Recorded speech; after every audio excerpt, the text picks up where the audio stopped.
Salvete, welcome to this grammar lesson on Chapter 3, Capitulum Tertium. Alright, and in this chapter we're dealing with nominative versus accusative case. So there are a lot of accusatives in this chapter. If you've already gone through some of the story, you might be familiar with this. The accusative singular ending in Latin, words will end, and these will be nouns and pronouns typically, also adjectives if they agreed with the noun. The accusative singular ending will have an M on the end of it, almost always. So, for example, Marcum, Quintum, Iulium, Eum, Quem, these are some words from the chapter. So, nominative case is the first case you really see, just normal subjects of a sentence, like Italia est in Europa. Italia would be a nominative case, or Julius est vir, Julius is a man. Julius and vir are both nominative. The subject and any word that directly sort of describes the subject, as in that case the vir, which refers back to him, those are all nominatives, right? It's the name case. The word nomen in Latin means name. So if you just want to talk about what a thing is, that's a nominative. In the accusative case, notice it's related to accuse in English. Accusat is blames in Latin. But essentially the accusative case is like where all the action is directed at, okay? So if you are seeing a person, they're going to be the direct object, accusative case. If you are hearing a person, they're going to be the direct object. If you are hitting a thing like a door, knocking a door, that would be the direct object, and it would be accusative case. So all those kinds of words that are objects of a verb like that, an action verb, I hit you, I see you, I love you, I hear you, anything like that, the yous are all objects of those verbs, and those in Latin will have this accusative case ending. Let's look at some examples. So, masculinum, masculine examples. Marcus ridet, Marcus is the nominative ending. Quintus Marcum pulsat, notice Marcum with the um, that's an accusative ending. So this is Marcus laughs, Quintus hits Marcus. So Quintus with the us ending is the subject, Marcum with the um ending is the direct object, accusative. Quintus hits Marcus. So you might think to yourself, well, Quintus is the subject because he comes first. Marcus is the object because he comes second. Because in English we always have to put the object after the verb at the end of the sentence, right? Quintus hits Marcus, sees Marcus, hears Marcus, whatever, right? But that's not right in Latin. In fact, in Latin, I could take Marcum and put it anywhere I want. It could be the first word in the sentence. I could say Marcum Quintus pulsat, or Marcum pulsat Quintus. And even if I change that word order around, it still means Quintus hits Marcus. Because Quintus still ends with a us, which means, hey, I'm the subject. And Marcus still ends with a um, Marcum. So that means, hey, I'm the direct object. I receive the action of the verb. So spelling is so important in Latin, all right? Word order, not as important in Latin. In English, word order is super important, right? In Latin, spelling is more important. Okay, going on. Marcus Quintum pulsat. Marcus hits Quintus. And again, he hits Quintus because Quintum, um ending, accusative ending. Not because Quintum comes second in the sentence, but because of the spelling of the word. Quintus plurat, Quintus cries.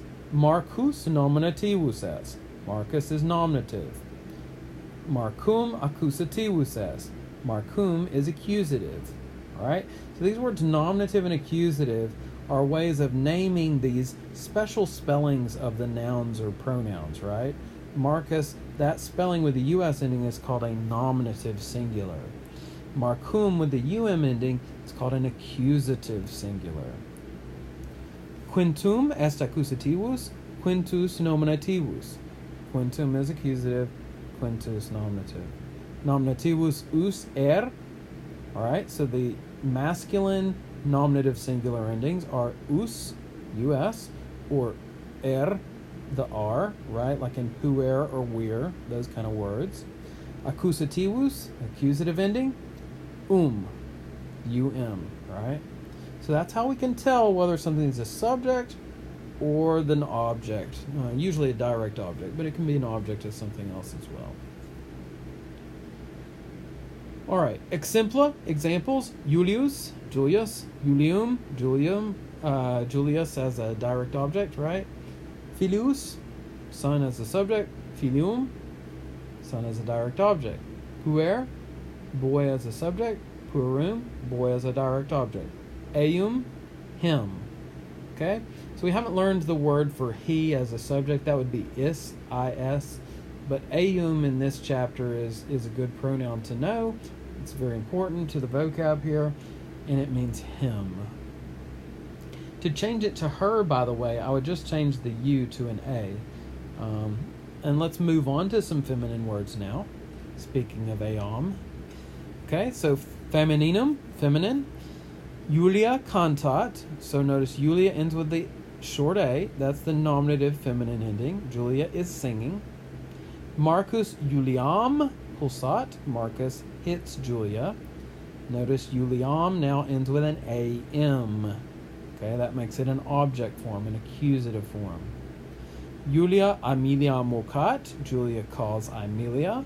Notice Amelia has the M on the end, Ameliam, because it's the direct object, accusative.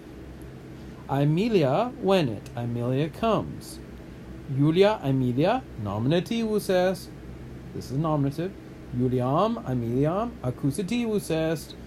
It's accusative. Nominativus a, accusativus am. So the nominative ending a, and accusative singular ending am. Exempla, examples: puella, puellam. Puella is girl as a subject, puellam, girl as an object. Parwa, small or little as a subject, parwam, small as a direct object. And then finally they give you the pronoun eam. And again, look at the similarity between eum, right, which means him, and then eam, which means her, right? So there's a similarity there, just have a vowel differentiation to mark the masculine versus feminine. All right, well, I hope that made sense and you learned a few things about some Latin grammar, nominative and accusative. Let's look at some verbs now.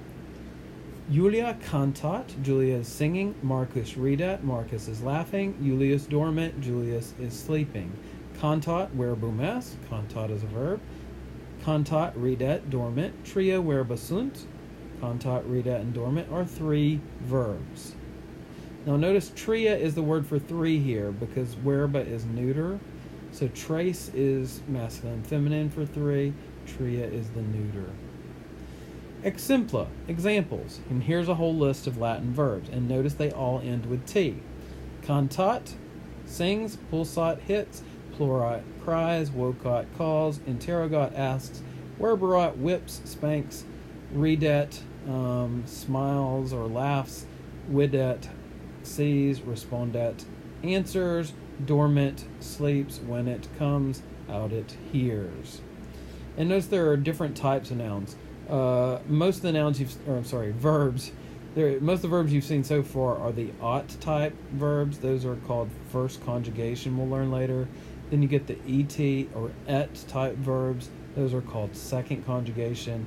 And then verbs that end with the it. All the examples they have here are what we call fourth conjugation. We'll also find some third conjugation verbs that will also end with it later. More about that later. You don't have to worry about a whole lot about it, but do pay attention to the spelling as always, whether it's an AT, an ET, or an IT. That is important information that you do need to be careful to memorize as well as you can. All right, and so there we just have a whole list of sentences broken down by the nominative subject, the accusative direct object, and then the verb. And essentially we could mismatch any of those and come up with new sentences, right? So, for example, Amelia is a subject, and then I could put any of those accusatives in as a direct object. I could say Amelia, Juliam, and then I could say a verb from over on the other side, out it, right? Amelia hears Julia. Okay, well, I hope that this made some sense to you. Before I end up on this lesson, let me point out one last thing. Most of these accusatives end with M, but the pronouns may, which means me, and te, which means you as an object, those don't have the M on the end. So there are some pronouns and a few other words, we'll find some neuter words later on, that can be accusative without the M on the end. But 90% of the words that are accusative in Latin, accusative singular at least, do have that M on the end. So it's a good sign sort of yelling out to you, hey, this noun, this pronoun is the object. So take care, and I will wish you well for next time.